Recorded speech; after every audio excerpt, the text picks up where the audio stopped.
como vocês estão, gente? Mais uma hora de geografia, aula de geografia, viu? Do nono ano de ensino fundamental. Nossa terceira aula. A gente vai ter um tema hoje que é muito... Vocês não vão nem...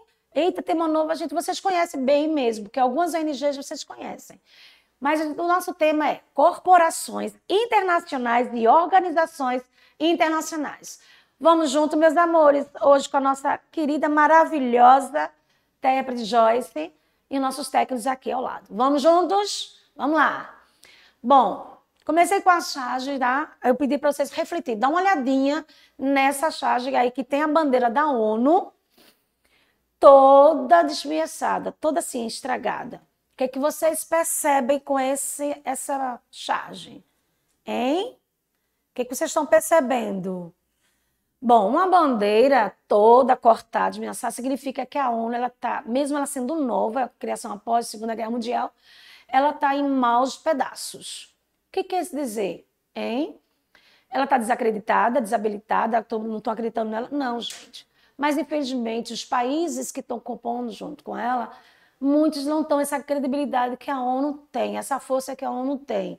E mesmo os países também. Certo, meus amores? Vamos dar continuidade à nossa aula? Deu para entender, né?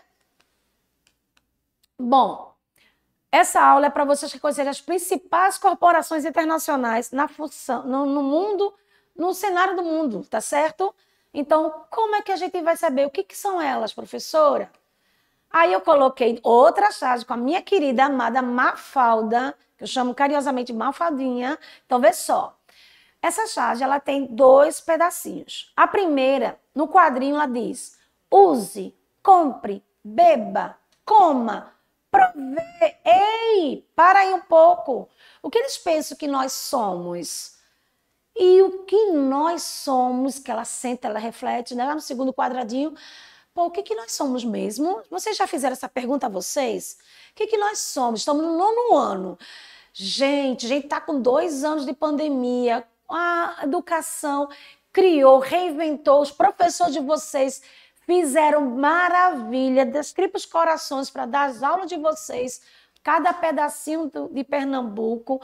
Eu também me virei, porque nem todos os professores são tecnológicos, mas graças a Deus já tinha uma boa base na escola que eu trabalho, a ETE.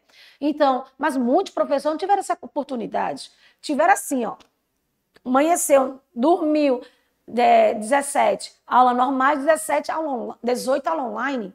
Muitos não tiveram essas coisas. Então, a gente teve que aprender, teve que se virar nos 30.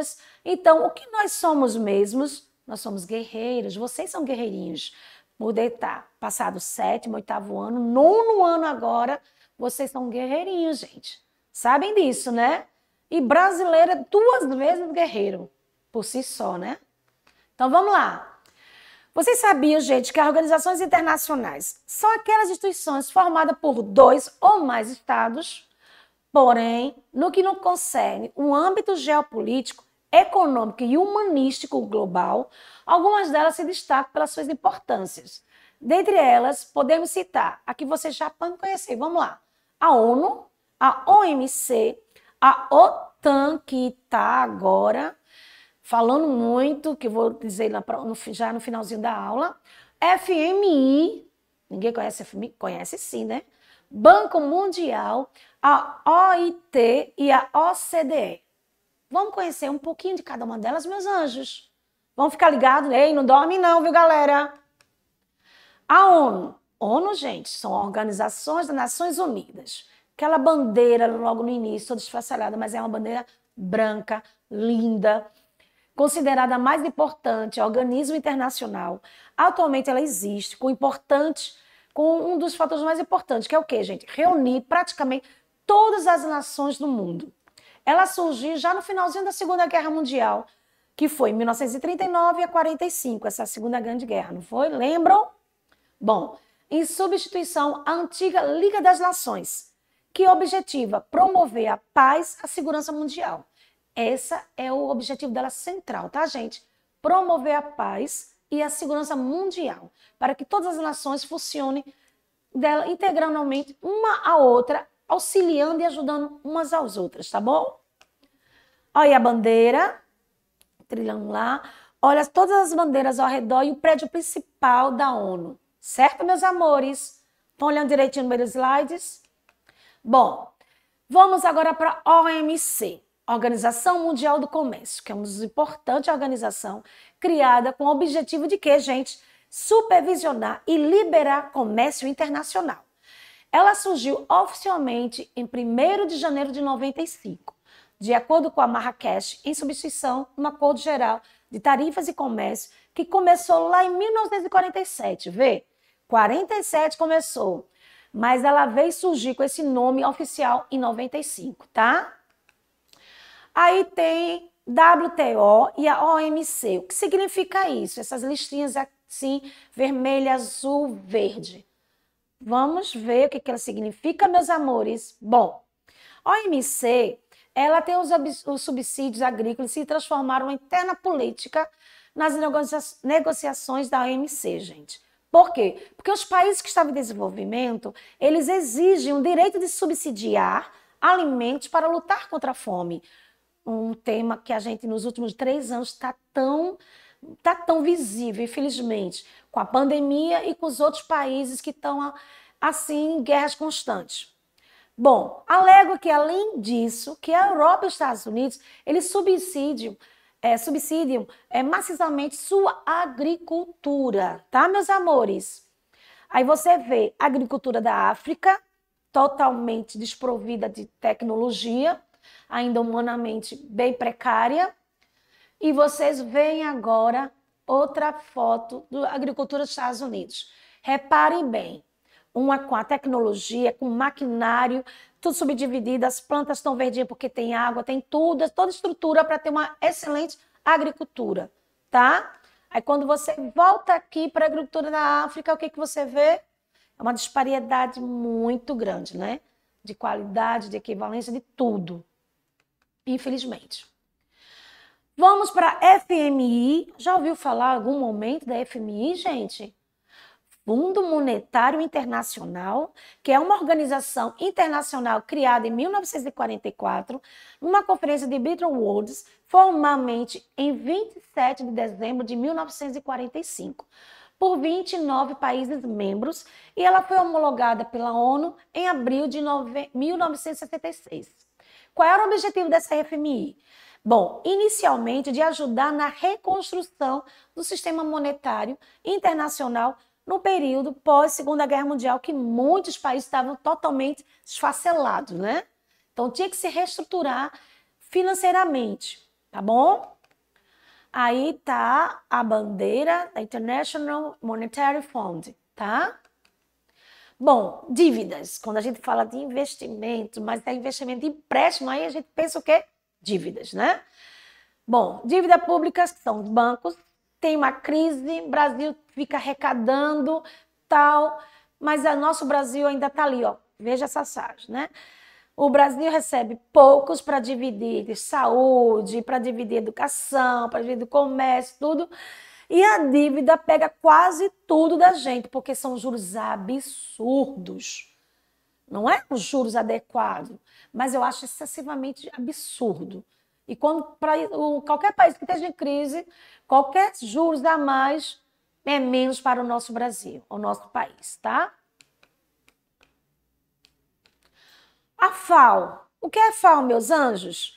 É a Organização das Nações Unidas para a Alimentação e Agricultura. FAO é uma das agências das Nações Unidas que lidera esforços para a erradicação da fome. É um daqueles 17 objetivos, tá? Que combate a pobreza. O seu lema é Fiat Panis, se traduz no latim, que fica haja pão. Haja pão para todos, porque um povo alimentado é um povo que vai produzir mais a sua nação. Aí você tá, né, o nome em latim Fiat Panis, F-A-O, que é o símbolo da FAO. Haja pão. Aí tem o símbolo do trigo. Certo, meus amores? A informação que desde uma publicação de 2020, ele diz no relatório do Estado da Insegurança Alimentar e Nutrição do Mundo. A FAO, ela vem se destacando, quase uma das 3 pessoas no mundo, que é 2,37 bilhões, não tiveram acesso adequado à comida em 2020. Pandemia, muita gente desempregada.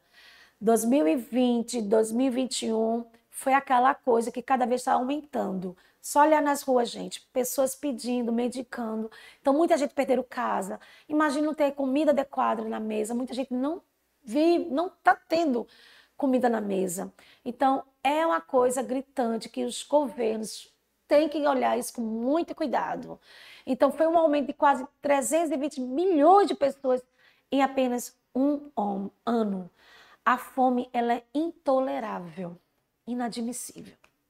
Aí você vê um retrato da fome aí, principalmente nos países africanos, que isso está sendo usual, normal deles há muitos anos. E para as outras nações, nos últimos 3 anos, está sendo assim, uma coisa difícil de acreditar. Mas, infelizmente, tem e está piorando a cada vez.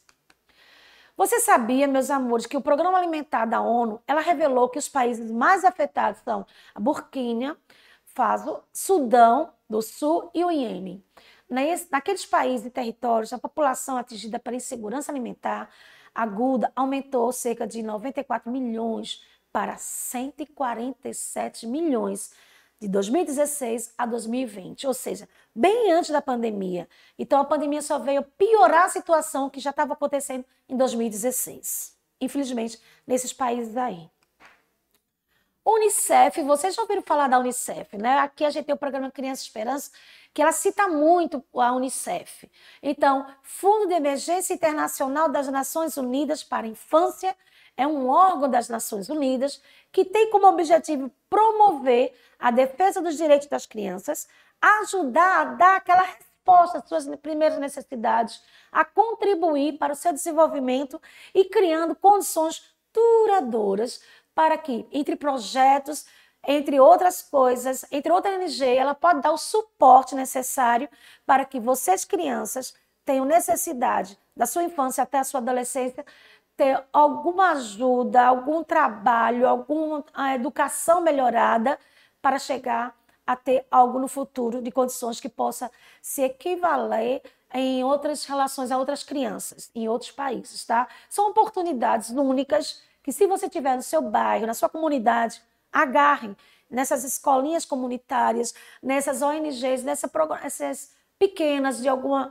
às vezes financiada pelo Estado ou não, mas muitas delas são de órgãos de outros países. Eu mesma já participei de várias delas, de igreja, com tratamento para criança, com drogas, enfim. É muito bom ser voluntário nessas organizações para poder ter uma melhoria melhor, ter uma condições melhores para a criança ter um futuro bem melhor, tá, meus amores? Aí é o símbolo da Unicef, uma mãe com a criança e um mundo ao redor com os louros laterais. Então, tudo é uma simbologia para aquele cuidado, aquele abraço para a criança até o adolescente. Tá bom, meus amores? Nos programas que existem ao longo de todo o mundo. OTAN, Organização do Tratado do Atlântico Norte, foi um tratado, um pacto militar que inicialmente congregava os principais países capitalistas. O objetivo era o quê? Combater o socialismo, né, naquela época, que também tinha o seu pacto militar, chamado Pacto de Varsóvia. Tá? Porém, desde o final da Guerra Fria, esses objetivos da organização mudou, gente. Ele tornou-se como instrumento militar de grande potência, né? Estados Unidos de um lado, a Rússia do outro, a fim de intervir em conflitos armados em qualquer parte do mundo, para que assegurar direitos internacionais ou combater possíveis ameaças no atual sistema internacional. Deu para entender, né? Pós-Guerra Fria, mudou o tipo do objetivo que era na época da criação, para atender as duas grandes potências, para tentar amenizar ou se vier algum conflito, para poder assegurar os direitos internacionais, tá bom? E combater as ameaças no atual sistema. Você vê aí as coordenadas geográficas norte, sul, leste, oeste e as bandeiras dos países participantes, certo? A questão da Ucrânia, gente, a Ucrânia não é o de hoje que a gente está passando, não. Ela já vem com essa questão, vira e mexe, ela é o quintal da Rússia. A Rússia acha que ela é o quintal dela. Porém, a Ucrânia é um país, ela está tentando se ver como um país independente que ela é. Porém, a questão de hoje, você traz dessa época aí até a questão de hoje, ela está trazendo uma certa insegurança na paz mundial aí. Mas a questão dela você vai ver agora. Por quê? Porque ela é uma ex-república soviética. Ela faz fronteira com a Rússia e a União Europeia. Então, ela está um pé num, está um pé no outro. Não é um membro da OTAN, mas é um país parceiro. Significa que há um certo entendimento que pode ser autorizado o ingresso dela na aliança em qualquer momento no futuro. Em meio a uma crise atual, a Rússia faz uma lista de propostas, entre as quais a demanda para que a Ucrânia não possa se tornar membro dessa organização. Claro, né? Ela não quer que ela se torne bem maior do que foi a origem, né? Que é a Rússia. A Ucrânia tem uma grande população de russos étnicos e vínculos sociais e culturais forte com a Rússia. Estrategicamente, o Kremlin vê o país como fosse o quintal da Rússia. Mas não é assim, não. Eles pensam que é, mas não é. Liga Árabe. Já ouviram falar, meus amores? Bom, são a corrente para aqueles estados. Liga a Estados Árabes, que é uma organização de estados árabes fundada em 1945 lá no Cairo, capital do Egito, por 7 países principais, com o objetivo de reforçar e coordenar os laços econômicos, sociais, políticos e culturais entre os seus membros, assim como mediar disputas entre eles, né? Atualmente, a Liga Árabe, ela compreende 22 estados, possui no total de uma população superior a 200 milhões de habitantes. Então, é muita gente. Você sabe que esses países, de vez em quando, estão com certos conflitos aqui e acolá, e essa liga ela tenta minimizar, certo? Esses conflitos. Aí você vê aí a bandeira da Liga Árabe, né? O símbolo principal. A liga tem esses nomezinhos porque é a língua deles, e o símbolo, o brasão deles, tá? É o verde, o branco e o vermelho. Ela também tem uma participação da Síria, está suspensa devido a que a Síria, gente, há mais de, estamos em 2022, há mais de 11 anos, desde novembro de 2011, por causa da Guerra Civil Síria, numa votação em que a Síria, o Líbano e o Iêmen votaram contra enquanto o Iraque se absteve. Então, a questão da Síria é muito séria. Muitos tentam fechar os olhos para o que está acontecendo, fazendo travessias perigosíssimas pelos oceanos, muita gente morrendo e muita gente morrendo dentro também, que a Síria parece um estado fantasma, certo? Empresas globais, gente. Que empresas são essas? A expressão mais recentemente utilizada é empresas multinacionais ou transnacionais, que a gente está falando mais a transnacionais hoje em dia. São grandes corporações que se instalam em mais de um país, que são originários de um determinado local e migram para outras regiões do planeta para a fim de se destacar, se expandir, tá? Essas empresas são fruto da conjuntura econômica internacional, posicionada pelo avanço do mercado financeiro e pela terceira revolução industrial. A gente está na quarta, quinta, mas ela iniciou da terceira. Também dominada pela revolução técnico-científica informacional, que consolidou a partir da metade do século XX, segunda metade, tá? Ela tem um comportamento dessas empresas, ela é responsável por ditar rumos do capitalismo financeiro, é chamado de capitalismo monopolista. As empresas globais conseguem manter o controle em maior parte da produção e serviços, muitas dessas áreas da economia de diversos países. Esse monopólio também é através da função de compra de empresas concorrentes de menor porte, é como a gente usa, engole, as empresas maiores engolem as menores. É uma concorrência desleal aos pequenos e médios empresários que enfrentam no dia a dia dessas grandes companhias internacionais. Você sabia que o lucro e o acúmulo desses capitais por parte dessas empresas são de tamanhos que principais multinacionais, transnacionais do mundo possuem renda superior à maior parte dos países do mundo? Em outras palavras, meus anjos, se as maiores empresas globais tivessem um território próprio, com seu capital total, elas seriam verdadeiramente grande potência, bem maiores que os Estados Unidos, bem maiores, tá? Empresa no mundo, espalhada no mundo todo. Vocês já ouviram falar em todas essas marcas aí, né, gente? Aqui nas Américas, na Europa, velho e novo mundo. Vocês estão vendo várias empresas aí que vocês conhecem, muitas delas utilizam, tá? Mercosul, é quando chegou aqui no Brasil. O que seria o Mercosul? Mercado Comum do Sul, meus amores. Ele é um bloco econômico sul-americano formado principalmente pelo Brasil, Argentina, Uruguai, Paraguai e outros países associados observadores, tá? O bloco econômico regional ele é muito parecido com os outros existentes pelo mundo, como a NAFTA, como outras que é bem mais conhecidas. Mas também representa uma peculiaridade das nossas próprias região sul-americana, tá? Apesar que hoje ele está meio parado, estagnado, mas ele teve já grandes funções que faziam grandes ligações, grandes parcerias, Brasil, Argentina, Brasil, Uruguai, porque nada nesse mundo, gente, a gente faz coisa sozinho. Você mesmo não pode fazer as coisas sozinho, precisa do seu pai, da sua mãe, da sua professora, do seu professor, sempre de alguém para ajudar alguma coisa. Mesmo esse mundo que a gente está capitalista, que só pensa no seu própria empresa, no seu próprio umbigo, a gente precisa fazer parcerias com o chavezinho lá para crescimento para ambos, não só seu país, tá? Então, esses blocos econômicos são essenciais para esse tipo de existência. Aí você vê o Brasil como o país, tá? Está a Argentina, Chile, são os países atuais. Certo, meus amores? E nós chegamos ao final da nossa aula. O que vocês acharam? Deu para entender? Mesmo assim, porque, desculpa que às vezes eu falo rápido, mas eu acho que eu estou bem explicadinho para vocês. Vocês gostaram de conhecer essas organizações, tudo pós Segunda Guerra Mundial. Frise bem isso. Todas elas pós, principalmente, Segunda Guerra Mundial. Porque a ONU, ela tenta fazer mediação desses conflitos para que os países não cometam a terceira e uma quarta onda, quarta guerra mundial. Certo? Apesar que atualmente a Ucrânia, os Estados Unidos aí estão querendo fazer, mas não pode. Tá bom, meus amores? Deu para entender bem? Eu espero que vocês tenham gostado da nossa aula. Até a próxima aula, meus amores, e fiquem com Deus. Beijo.